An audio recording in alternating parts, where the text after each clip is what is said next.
Bienvenue dans le boudoir des voix libres. Un espace où l'on ose se révéler, s'incarner et rayonner. Je suis Nora et je suis ravie de t'accueillir pour ce nouvel épisode. Je suis vraiment heureuse de t'accueillir aujourd'hui dans ce tout nouvel épisode et premier épisode. Donc j'avais envie de commencer simplement en te racontant pourquoi ce podcast il est né, qui je suis et ce que tu trouveras ici. Alors j'ai longtemps cherché un espace qui parle d'expression de soi, dans toute sa richesse. Un espace où on pourrait parler à la fois d'astrologie, de créativité, d'art, de sorcellerie, de cycle naturel, de transmission, de féminité, de quête de soi. Mais en fait, à chaque fois, moi j'ai trouvé des espaces qui vivaient que sous une seule bannière. Donc certains parlaient juste d'astrologie, d'autres juste de créativité, d'autres juste de développement personnel lambda. Et même en fait, ces approches, elles m'ont beaucoup nourri. Il manquait quelque chose. Et il manquait un lieu où tout ça, ça pouvait coexister. Parce que, tu vois, dans la vie, nos passions, nos intuitions, nos élans créatifs et nos questionnements, ils vivent pas séparément. Ils sont tous entremêlés. Alors c'est de ce manque qu'est né le boudoir des voix libres. Et moi, j'ai imaginé cet espace comme un refuge. Un boudoir au sens le plus libre et le plus vivant du terme. Un lieu où on peut venir se déposer tel que l'on est. Un lieu qui me fait penser à l'esprit de la belle époque, des années folles. Tu vois, lorsque les femmes, elles commençaient à conquérir davantage de liberté, loin des dictats sociaux, à se retrouver entre elles pour échanger, créer, réfléchir, rêver, questionner le monde sans avoir à se justifier. Où elles pouvaient juste être elles. Et moi, j'aime imaginer ce podcast comme une pièce chaleureuse, où tu peux venir t'asseoir, prendre le temps, parler vrai et laisser tomber les masques. Et je m'adresse à toutes celles qui ont parfois l'impression de ne pas trouver leur place, à toutes celles qui se censurent, celles qui ont 1000 pensées dans la tête mais qui peinent à les exprimer, à celles qui ont peur d'être trop ou celles qui ont peur d'être pas assez, à celles qui sentent qu'une partie d'elles demande à être davantage entendue, assumée et incarnée. Et si tu te reconnais dans ces mots, alors sache que tu es ici chez toi. Ce boudoir, il est aussi le tien. Donc avant de te raconter ce que tu trouveras dans ce podcast, moi j'ai envie de me présenter un petit peu quand même. Donc je m'appelle Nora.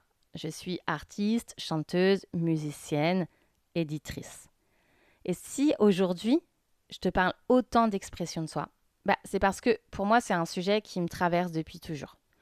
J'ai énormément souffert au niveau de ma parole et de mon expression personnelle. J'ai été harcelée toute mon enfance et adolescence.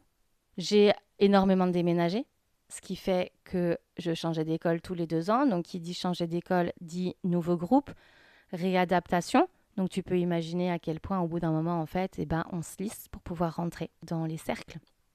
Et puis, j'ai vécu aussi dans l'ombre d'une sœur mannequin et qui a été plus que mise en avant et sur un piédestal par ma famille. Et donc, dans un contexte pareil, très rapidement, tu comprends que être soi, c'est dangereux. Et que du coup, le spotlight, il n'est pas pour toi et que tu vas dans le coin là-bas. Donc j'ai vraiment toujours eu un problème de place. J'ai souvent été moquée, rejetée, mise à l'écart. Et donc, à un moment donné, pendant ma plus jeune enfance, moi, j'ai découvert que la musique, c'était mon refuge.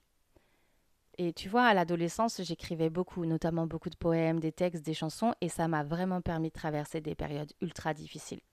Parce que ça donnait une voix à ce que j'arrivais pas à exprimer. Donc j'ai traversé comme ça les périodes difficiles de ma vie. Je suis allée à l'université, où j'ai suivi des études de lettres et d'art. Et puis je suis devenue enseignante documentaliste. Et donc, pendant près de 10 ans, je suis restée dans l'éducation nationale. J'ai transmis, accompagné, j'ai aidé les élèves à grandir. J'ai animé beaucoup de clubs, créé beaucoup de projets culturels. C'était vraiment très intéressant. Mais, comme tu peux l'imaginer, l'éducation nationale est aussi un endroit extrêmement toxique, très institutionnalisé.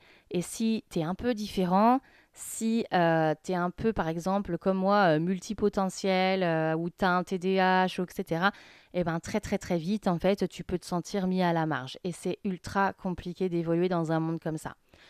Donc forcément, tu penses bien que j'ai essayé de m'adapter pendant très longtemps, mais jusqu'au jour en fait où c'était plus possible et que j'ai fait un espèce de burn-out qui était plutôt une crise d'anxiété généralisée et qui m'a empêchée de revenir travailler pendant 3 années. Donc aujourd'hui, j'ai quitté l'éducation nationale et c'était la meilleure solution et surtout le meilleur choix de ma vie parce que j'ai tellement dû me forcer à me plier en fait à un cadre qui ne me correspondait pas mais que je me suis épuisée. Et en fait, c'est à ce moment-là, quand je me suis retrouvée tout en bas dans le noir, que j'ai pas eu d'autre choix que d'aller vraiment chercher où était ma propre lumière. Et c'est vraiment dans cette période-là que moi j'ai découvert l'astrologie. Et en fait, l'astrologie, ça a été une véritable révélation parce que c'est très drôle, j'aime bien l'appeler comme ça, mais moi j'ai l'impression de retrouver ma notice d'utilisation personnelle, quoi. Genre, je suis un meuble Ikea. Et en fait, c'était comme si j'avais retrouvé ma boussole. Et alors, j'en rigole, hein, ça a été vraiment une façon incroyable de comprendre, moi, qui j'étais, comment je fonctionnais. Et en fait, pourquoi certaines choses, elles étaient difficiles pour moi et pourquoi d'autres choses, elles étaient essentielles. Quels étaient mes talents, etc. Et comment, en fait, je fonctionnais intérieurement. Et ça a été vraiment très important pour moi, pour me reconstruire. Et donc, moi, j'ai trouvé ça tellement fascinant que j'ai commencé à me former, en fait, à l'astrologie. Et puis, en parallèle, je suis revenue vers mes premiers amours, la sorcellerie, la cartomancie et les rituels. Et donc, j'y suis revenue et j'ai commencé à participer, en fait, à des cercles de sorcières à Toulouse, animés par une prof de yoga super et où il y avait en fait énormément de femmes extraordinaires avec lesquelles je suis pour certaines toujours très proche. Et donc, à travers ce cercle, moi j'ai découvert une autre façon d'habiter le monde. Tu vois, une façon qui était plus cyclique, plus organique, plus vivante. Et j'ai compris en fait que la vie, elle n'était pas linéaire, mais qu'elle fonctionnait par saison, par passage, par métamorphose. Alors je sais que ça peut sembler anodin ce que je dis, mais si on se pose 30 secondes, on se rend compte que tout dans nos vies est fait pour qu'on la vive de manière linéaire. Et c'est pour ça, à mon sens, qu'il y a aujourd'hui beaucoup d'anxiété, beaucoup de dépression, beaucoup de gens perdus, parce qu'en fait on est déconnecté. Et en fait, lorsqu'on apprend à s'appuyer sur les cycles naturels, sur les saisons, les sabbats, les cycles astrologiques, ça devient beaucoup plus facile de se comprendre et de traverser les différentes étapes de sa vie. Alors, au fil du temps, à travers mes rencontres et mes propres cheminements, moi, j'ai réalisé quelque chose. C'est qu'il y avait énormément de femmes qui se censuraient, en fait. Mais des femmes brillantes, des femmes créatives, sensibles, intuitives, des femmes avec une âme mais magnifique. Et en fait, ces femmes, elles n'osaient pas dire ce qu'elles pensent. Elles n'osent pas montrer qui elles sont ou comment elles prennent leur place. Parce qu'en fait, elles ont peur. Elles ont peur d'être jetées, d'être critiquées, d'être incomprises. Et malheureusement, ça, je vais le relier à la société, mais quand on voit aujourd'hui le contexte actuel et qu'on nous dit encore que crier pour répondre à un drame, c'est irrespectueux, bon, je pense qu'on a tous compris et toutes compris dans quel environnement en fait on a été façonné. Et donc, c'est d'autant plus normal qu'aujourd'hui les femmes, elles osent plus s'exprimer. Et donc moi, c'est pour toutes ces femmes, pour vous toutes, que j'ai eu envie de créer cet espace.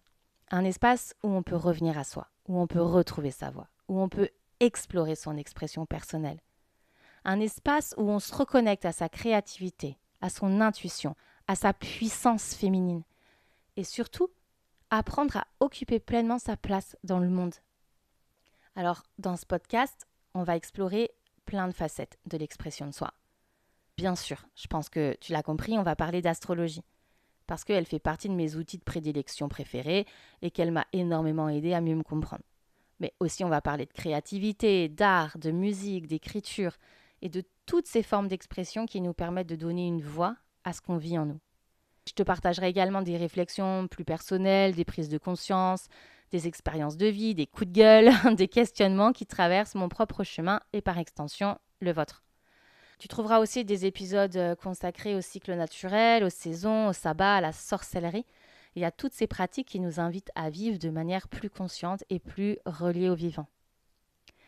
Et puis, j'aurai la plus grande joie d'accueillir régulièrement des femmes inspirantes, des artistes, des entrepreneuses, des créatrices, des femmes passionnées qui ont choisi de suivre leur propre chemin et qui viendront partager leur parcours, leurs doutes, leurs défis et leurs apprentissages.